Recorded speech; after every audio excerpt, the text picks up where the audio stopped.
Hoje, pessoal, a gente vai falar da parte do planejamento e controle da produção, mas só que é uma parte das atividades, certo? Então, aqui já é a partezinha que a gente fala das atividades do planejamento e controle. Então, o planejamento e o controle, ele precisa, né, vocês sabem disso, né, conciliar o suprimento e a demanda. Isso aqui a gente já viu, já falamos muito bem, né, disso. Só que existe 4 atividades que elas são postas, né, por essa parte do projeto, que é a questão do carregamento, do sequenciamento, da programação e do monitoramento e controle, certo? Eu vou passar aqui o slide para vocês verem quais são essas atividades, que são essas 4 atividades aí, como vocês estão vendo, tá bom?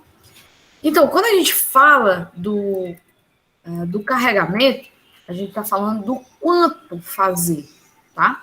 Quanto, lembre-se disso. Quando a gente fala do sequenciamento, a gente fala de a ordem que vamos fazer as atividades. Quando a gente fala da programação, é quando vai se fazer. E o monitoramento e o controle, né, são as atividades aí que estão em conformidade com o que foi planejado, certo?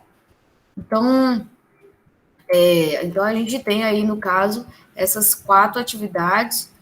E aí, deixa eu passar aqui o slide para vocês verem a parte que a gente vai iniciar, né? Que é do carregamento.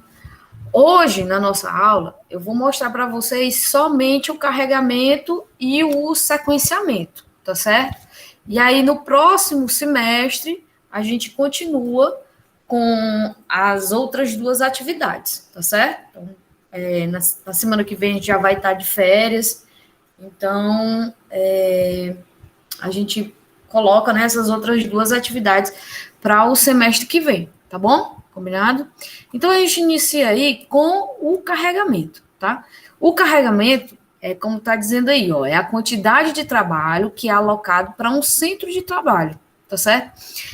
Por exemplo, numa fábrica, uma máquina, ela tá lá disponível para fazer o trabalho, né? Tá lá. E tem, digamos, 168 horas por semana, tá certo? Mas só que essas 168 horas por semana não significa necessariamente que toda ela, né, vai ser trabalhada, vai ser alocado serviço para aquela máquina, tá bom? Então, vocês precisam entender isso, tá certo? E como vocês podem ver aí nessa imagem, né, que a gente ilustra como é que o tempo de disponibilidade da máquina ela vai se reduzindo, né, a gente tem os exemplos aí, tá? Então, por alguns períodos, por exemplo, né, a máquina ela não pode trabalhar, como a questão de feriados, fins de semana, tá certo? Tem também a questão da carga, né, que é colocada em cima da máquina, que também ela deve ser levada em consideração. Então, no tempo em que a máquina está disponível para o trabalho, né, pode existir aí outras perdas de tempo, né, que vão reduzir também essa disponibilidade, tá certo? Por exemplo, a troca de setup, a troca de configuração da máquina, né, tem que a troca de material que vai ser usado na máquina, tá certo? Por exemplo, numa máquina de costura, tá certo? Então, eu vou costurar com um tipo de linha, tá certo? E aí, só que a gente vai trocar também a linha e vamos trocar o tecido, tá? Agora a gente vai costurar, em vez de um tecido de algodão, vamos costurar jeans. Então, ali precisa de outro setup para a máquina. Vai mudar a agulha, vai mudar a linha, né? Então, vai mudar o setup ali daquela máquina, tá certo? E esse tempo também tem que ser contabilizado, né? Tem que ser entendido que não é o tempo, não vai fazer parte, né, do tempo lá que vai estar em operação útil, tá certo? Outra coisa, se a máquina quebrar, né, ela não vai estar disponível. Se houver aí também a questão de até mesmo de equipamento mesmo ocioso, né? Às vezes tem a questão do próprio manuseador da máquina que tem que se deslocar para outro local ou ir ao banheiro, enfim, né? Tem essa questão aí dessa ociosidade também. A questão também a questão também da manutenção da máquina, né, que precisa ser feita, manutenção periódica da máquina, e nessa manutenção ela vai ter que estar parada, porque ela vai estar em manutenção, não é verdade? Bom, aí espero que vocês tenham entendido essa parte aí, onde a gente tem o tempo útil, né, que é o tempo realmente usado, e o tempo que vai estar, né, ocorrendo, tendo as paradas, as falhas, a troca, enfim, tá certo? Então, a gente tem o tempo total disponível, mas a gente tem o tempo operacional último, que é esse tempozinho aqui que ele que ele destacou aqui. E esses outros tempos é aqueles que eu exemplifiquei para vocês, tá bom? Bom, outra parte do carregamento, essa questão aí do carregamento finito e do carregamento infinito. Eu vou iniciar explicando a questão do carregamento finito. O carregamento finito, como vocês podem ver, é uma abordagem que somente aloca trabalho, né, a um centro de trabalho. O que é um centro de trabalho, professora? É uma pessoa, pode ser uma máquina, pode ser um grupo de pessoas, né, ou um grupo de máquinas, que tem um limite aí estabelecido. E esse limite é a capacidade de trabalho que a gente estima, né, do centro. Ou seja, daquelas pessoas ou daquela pessoa, daquela máquina, tá? Então, o trabalho acima dessa capacidade, ele não é aceito, tá? Então, quando a gente fala de trabalho finito, é isso.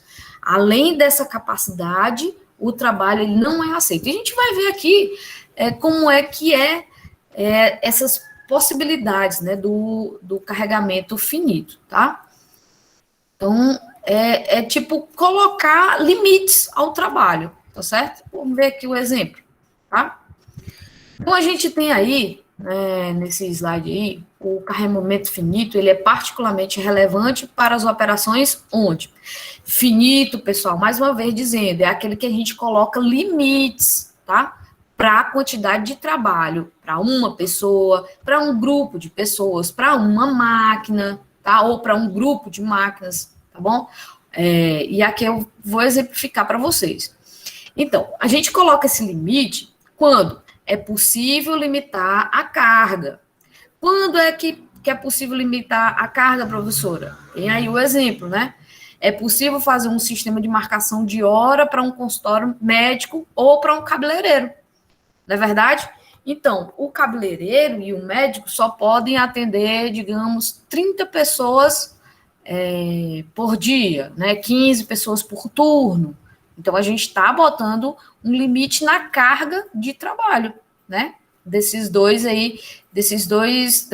estações de trabalho, que é, por exemplo, o médico e o cabeleireiro, tá certo? Entendido? Outro ponto do carregamento finito é necessário limitar a carga. Onde, no anterior, a gente colocou que é possível limitar, agora a gente está dizendo que é necessário limitar. Quando que é necessário? Por questões de segurança, né? Então, somente um número finito de pessoas e quantidade de carga é permitido em aviões, por exemplo. Hoje, a gente está usando muito esse limite necessário, né? Por conta da pandemia. Então, vocês podem ver...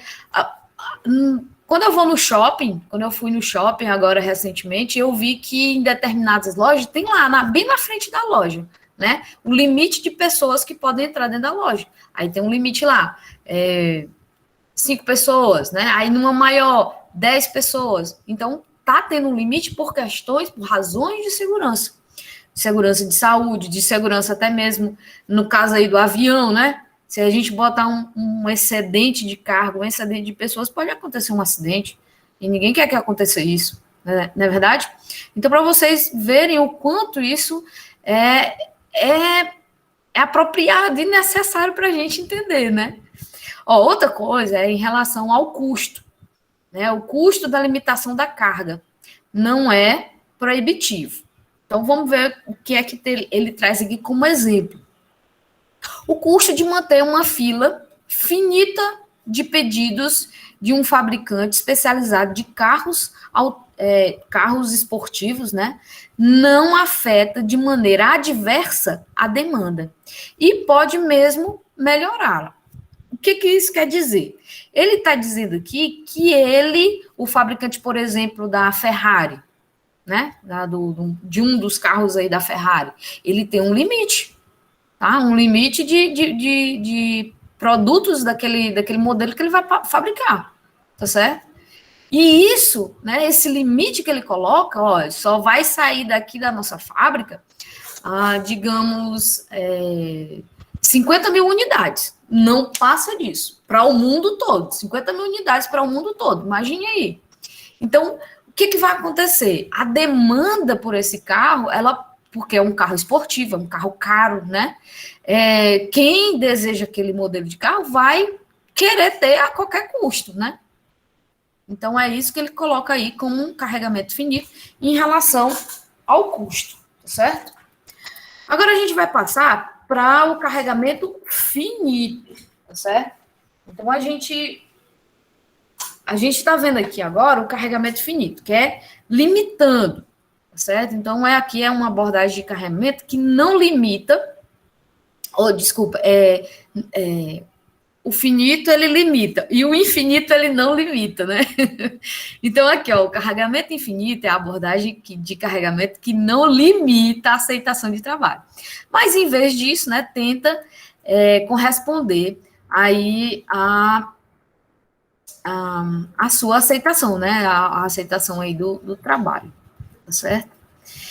Então, vou mostrar aqui para vocês, né, no carregamento finito, ele tem aí as suas possibilidades de acontecer, tá certo? Vamos mostrar aqui os exemplos para vocês, tá? Então, não é possível limitar o carregamento nessa situação. Por exemplo, um departamento de acidentes e emergências de um hospital. Ele não pode recusar a chegada, né, de quem chegou lá acidentado, de quem precisa, né, ser atendido. Então, é impossível botar um limite aqui. Já diferente daquele consultório, né, do PSF, né, da unidade de saúde, que pode colocar um limite de pacientes a serem atendidos, tá certo? Outro ponto é necessário limitar, não é necessário limitar o carregamento. Nesse não é necessário, é o que acontece, por exemplo, nos fast foods, né? Que eles são projetados justamente para ter essa flexibilidade em relação à capacidade, né, tanto para cima como para baixo, de responder à demanda, à chegada dos consumidores. Então, durante períodos aí de muita ocupação, os consumidores ele devem aceitar, né, que vão ter que esperar aí um pouquinho mais na fila, tá? A menos que a demanda seja exagerada e os consumidores eles podem chegar a não querer esperar e ir para outro lugar, tá certo? Mas é evidente, fica evidenciado que como naquele momento a demanda está grande, então entende-se que eles têm a possibilidade de atender, mas eles não podem limitar, né? Não é necessário limitar. Outro ponto aqui é a questão do custo, né? O custo de limitação de carregamento é proibitivo. Então, o que significa isso, professora? Por exemplo, se um banco de varejo, né, recusasse cliente na porta porque uma certa quantidade de pessoas estivesse dentro, né, os clientes se sentiriam menos satisfeitos com o serviço. A gente via que acontecia isso daqui, né? Mas por conta da pandemia já se faz o contrário, né? A gente está vendo que os bancos, né, têm que colocar limites por conta da segurança, tá certo? Mas isso daqui antigamente era bem apropriado, né? Enquanto pudesse entrar, estava entrando. Então ninguém colocava limite, não tinha essa proibição. Ó, então, em atividades de planejamento e controle que são mais complexas, né, que tem múltiplas etapas, cada uma com diferentes capacidades, né, ou com um mix de variedade de trabalhos, né, que chegam às empresas, às instalações, como, por exemplo, o setor mesmo de corte e costura, né, de uma fábrica de roupas, né? Então, ali tem certas restrições que devem ser impostas, né, pelo carregamento finito, né, mas elas partem de todo esse cálculo, né, do carregamento e usam aí a tecnologia, né, os sistemas de computador para poder fazer tudo isso, tá certo? Então, aqui fica mais na parte do entendimento que vocês têm que colocar, né, em relação ao carregamento das atividades, das operações que vocês vão planejar aí dos negócios de vocês, tá certo? Bom, na sequência vem o sequenciamento. Na sequência vem o sequenciamento, é verdade. Então, a gente tem aí, ó, o sequenciamento, ele aborda aqui, né, depois que a gente tem, né, essa abordagem do carregamento finita e infinita, quando o trabalho ele chega, né, ele tem decisões que devem ser tomadas sobre a ordem em que as tarefas elas vão ser executadas, como eu falei para vocês. Então, aqui no sequenciamento é a ordem dos trabalhos que vão ser executados. Então, tem uma sequência aqui, certo? E a gente tem também a questão das prioridades. As prioridades dadas ao trabalho, né, em uma operação, elas são estabelecidas por um conjunto de regras, que a gente vai colocando regras, né? Algumas, né, das quais elas são até mesmo bem complexas, né? E parte delas a gente vai colocar aqui para vocês e a gente começa, tá? Nessas regras, né? A questão das restrições mesmo, que a capacidade física que nós temos dentro da nossa empresa, que a gente pode ter dentro da empresa. Então, a gente tem aí, ó, a natureza física dos materiais processados, né? Pode determinar aí a prioridade do trabalho. Ó, em relação a isso, por exemplo, em uma operação que vai usar aí tinta ou até mesmo tingimento, né? Os tons mais claros, eles devem ser colocados na sequência antes dos tons mais escuros, né? Então, cada vez que um lote ele é determinado, a cor ela vai sendo, digamos assim, escurecida, né? Isso aqui usa muito, pessoal, em relação a isso, que eu estava imaginando, a lavagem do jeans, né? A lavagem ou o tingimento do jeans, tá certo? Então, de acordo com o que vai acontecendo, né? O tom que vai tendo a roupa, o jeans, né? Ele vai, digamos, aumentando, tá? E também a gente tem aí, de forma semelhante, né? A natureza física do equipamento, né? Que é usado para determinar uma sequência de trabalho, né? Por exemplo, numa indústria de papel, o equipamento de corte, ele é regulado, né? Na altura do papel ali que vai ser usado, tá? Então, numa indústria de papel, a gente tem esse setup. Então, é mais fácil, né? E mais rápido preparar o equipamento de corte para um trabalho, digamos assim, de baixo para cima, né? Do que preparar ele o inverso, né? Então, algumas vezes, a combinação de trabalhos que chegam a uma parte da operação, elas podem determinar, digamos aí, a prioridade que vai sendo dada ao trabalho, tá certo? por exemplo, quando um tecido ele é cortado, né, de um determinado tamanho e formato nessas empresas aí, nessas fábricas, né, de roupa, essas confecções, né, que produz até mesmo, né, camisetas, calças jeans, né? O tecido, quando ele é cortado, que ele é excedente, né, ele vai ser desperdiçado se não for utilizado para outro produto.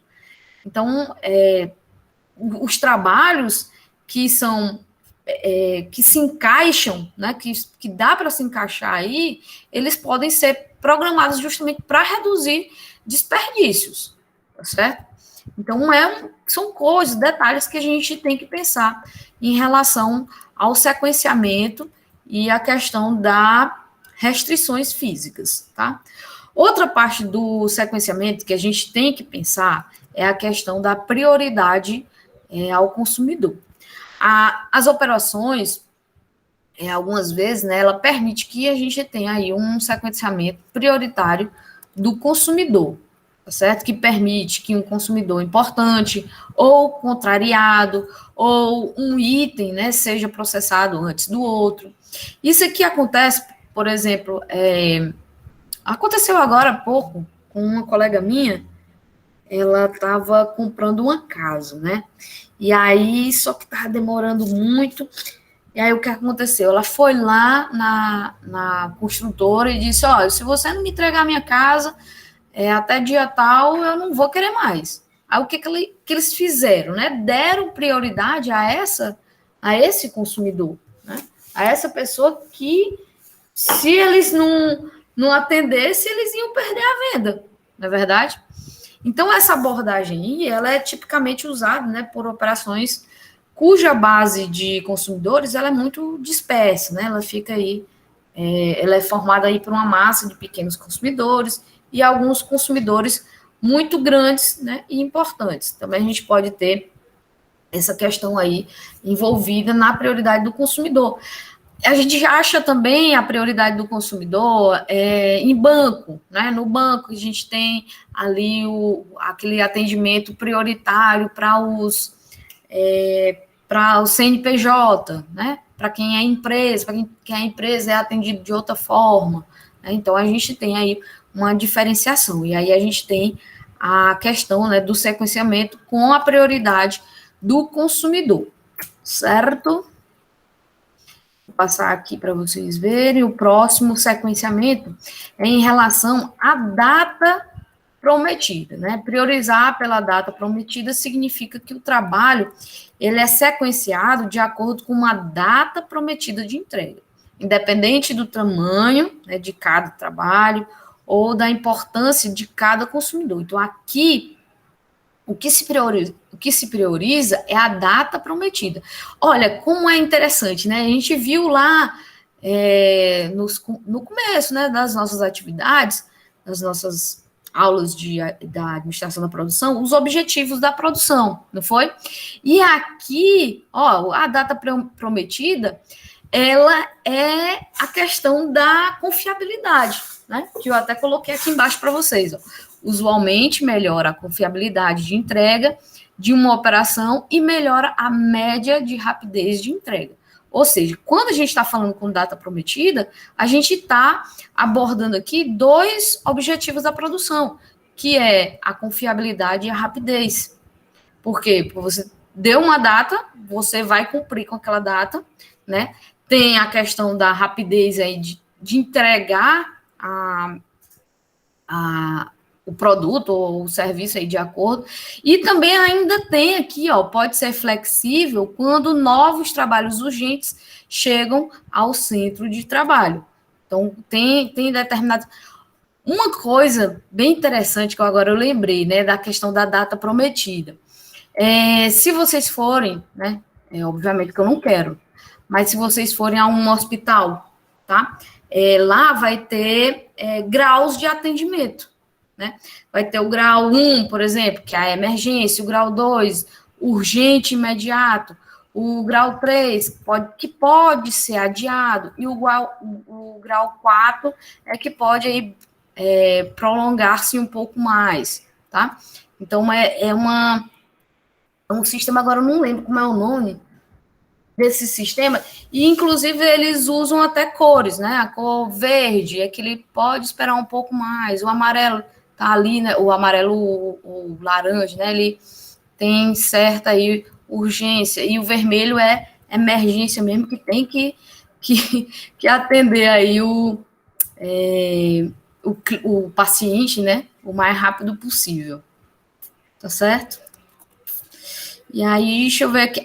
O sequenciamento do LIFO. Isso daqui é o LIFO, né? Ele é de uma palavra em inglês que até tem aqui também, last in, first out, que significa LIFO, né?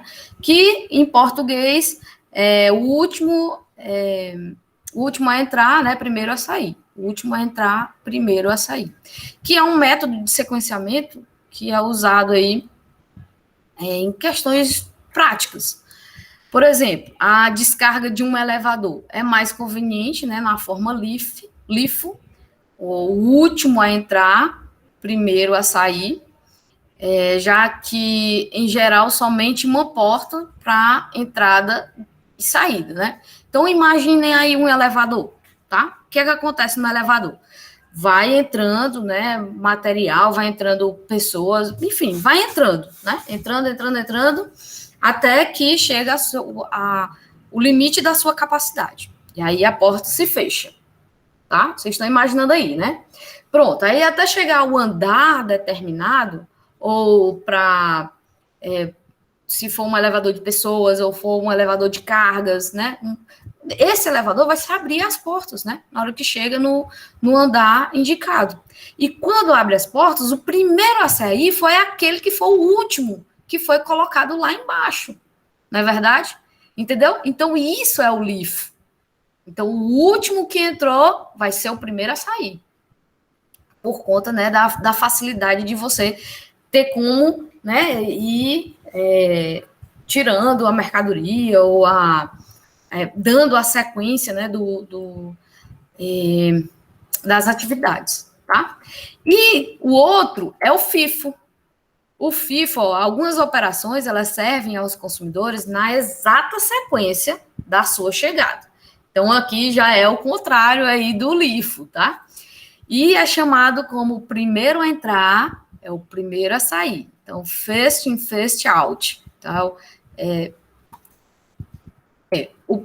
aqui era para ser FIFO, tá, pessoal?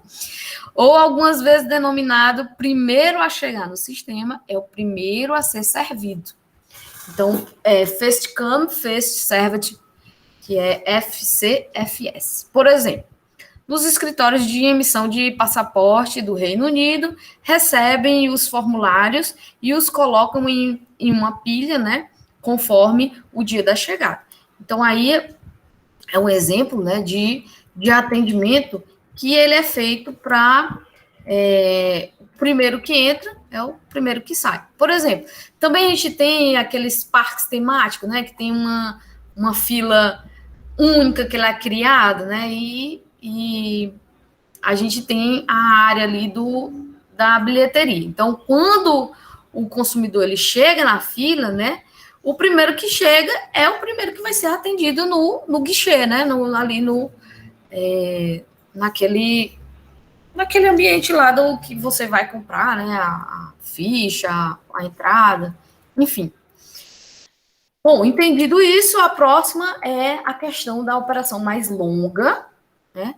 Primeiro, a tarefa de tempo total mais longo. Então, aqui é em relação ao período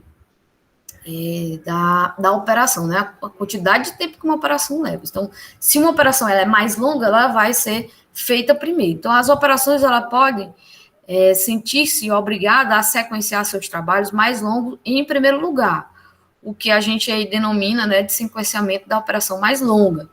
Isso tem a vantagem de ocupar os centros de trabalho, né, dentro da operação por longos períodos, tá certo?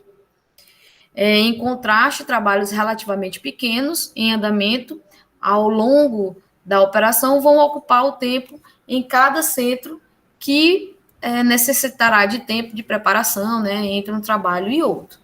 Então, quando a gente tem operações mais longas, a gente pode, né, colocar ela primeiro, certo? E aí depois eu vou fazer uma comparação de todas essas, de 3 formas de sequenciamento, para vocês verem. Também a gente tem o inverso, que é a gente fazer primeiro a operação mais curta, né? Que a gente coloca aqui, a operação mais curta, primeira tarefa de tempo total mais curto. Então, a maioria das operações em certo momento, né, torna-se limitada por disponibilidade de caixa. Então, nessas situações, a regra do sequenciamento ela pode ser ajustada para atacar primeiro os trabalhos mais curtos, né? Você vai fazendo os trabalhos mais curtos que já vai despachando logo, né? Onde a gente tem aí esse sequenciamento por tempo de operação.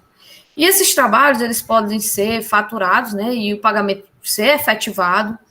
E aí também a gente ter esse fluxo de caixa, né? Ter quando o trabalho é entregue, quando o produto é entregue, o dinheiro entra, né? Então, quando tem essa possibilidade, né? A gente pode estar fazendo isso também, em relação a isso, pensando, né, no fluxo de caixa, no recebimento do pagamento aí, enfim. Então, os trabalhos maiores, que tomam mais tempo, né? Eles não permitirão que o negócio ele fature rapidamente. Então, a gente não vai ter como fazer uma comparação, né? A gente tem uma construtora. Então, a construtora ela vai construir um prédio, né? De 30 andares. Então, vai ter 30 apartamentos. Ou construir casas, né? Pré-projetadas, aquelas casas de conjuntos que são tudo igual, que vai fazer tudo igual na sequência. Então, para o faturamento, para operações mais curtas, não, seria mais interessante fazer primeiro as casas, né? Que é mais rápido, né? Que faz a casa, recebe o dinheiro e já pode dar sequência. Enquanto que o prédio, ele tinha que construir o prédio todo, leva mais tempo, né? E aí ia demorar mais ele ter esse faturamento, tá certo? Então, é mais ou menos isso, né? O exemplo de operação mais curta. E aí, a gente fazendo uma comparação desse sequenciamento, tá? A gente tem aí, ó, por exemplo, na regra do sequenciamento, onde tem o primeiro a entrar, primeiro a sair, que é o FIFO, né? A gente tem as sequências de trabalho aqui, então tem 5 sequências de trabalho. E temos o tempo de processo em dias, tá? Então, ó, o primeiro trabalho demora 5 dias, o B 3, o C 6, o D 2 e o E 1. Tá? Inicia, né, no 0 dia, e, ó, para vocês verem, quando o trabalho A, né, ele inicia no 0 dia, no 5º dia, já inicia, né, o trabalho B, tá? Aí já tem se passado 5 dias, para vocês verem, né? E aí, do 5º dia, a gente tem o trabalho C, que vai aí, né, no caso, mais 3 dias. E aí a gente soma, ó, aí ao 8º. E aí a gente vai tendo a sequência, né, do tempo que todo o trabalho, que toda a sequência de trabalho vai ter, tá certo? E aí a gente vai ter o tempo total de processo de 60 dias. Então, em 2 meses a gente acaba toda essa sequência de trabalhos aqui, tá certo? Aí a gente tem, né, o término, tá certo? O término de cada atividade, no 5º, no 8º, no 14, no 16, no 17, a data prometida, tá certo? E aqui a análise que ele fez no possível atraso, tá? Então, a gente tem que ele coloca a data prometida e o tempo de atraso. Quando a gente faz essa comparação com o término, né, e a data prometida, a gente vai ter aí o tempo de atraso. E o atraso médio, né, obviamente, de 6,4 dias para cada operação. Então, assustado com o atraso médio, ele tenta aí, no caso, né, fazendo uma comparação, tenta a regra da data prometida. Vamos ver aqui como é que fica com a data prometida. Na data prometida, ele já muda a sequência de trabalho, né? Vocês podem ver que a gente já tem a sequência do E, do A, do B, do A, do D, do C, onde a gente tem, né, o tempo de processo em dias, Então, a gente tem aí 1 dia, 3 dias, 5 dias, 2 dias, 6 dias. O início, né, de cada atividade. Então, aqui ele começa no 0. O B, ele já vai começar depois que termina o E, né, que é no dia 1. E aí, depois que termina o B, no dia 4, né, vai começar o A. E aí, né, a gente vai dando a sequência. Aí a gente tem o total de processo de 42 dias. E a gente tem o término, né? O término é de acordo com o dia de cada atividade e a data prometida. Fazendo a comparação, a gente vai ter aqui uma média, né? Entre a data prometida e o término, os atrasos, né? Que podem ter. E aí a gente vai ter uma média, né? De todas as atividades de 3,2 dias. Olha, vocês já podem ver aqui que ele mudando a regra de sequenciamento, ele já muda, ó, o tamanho do atraso que ele pode ter, né, em cada trabalho. Então, aqui ele já mudou, ó, e aí ele já tem um atraso menor, de 3,2, tá bom? E aí vocês podem ver, né, que aqui ele tentou essa regra da operação mais curta para ver se fica melhor. Então, a operação mais curta, ela tem aqui, né, nesse exemplo, certo? A sequência dos trabalhos de acordo com o tempo de cada um, né? O tempo que cada um vai levar. E aí, fazendo também, né, o dia do início, o dia do término, a data que foi prometida para cada um, né? O atraso que podem haver. E a gente viu aqui que nesse exemplo aqui, dessa regra de sequenciamento para a operação mais curta, a gente vai ter um atraso somente de 3,2, tá? Então, a melhor que ele pôde encontrar foi justamente esse daqui, da data prometida. Por quê, professora? Porque a gente tem aqui, né, um tempo médio de processo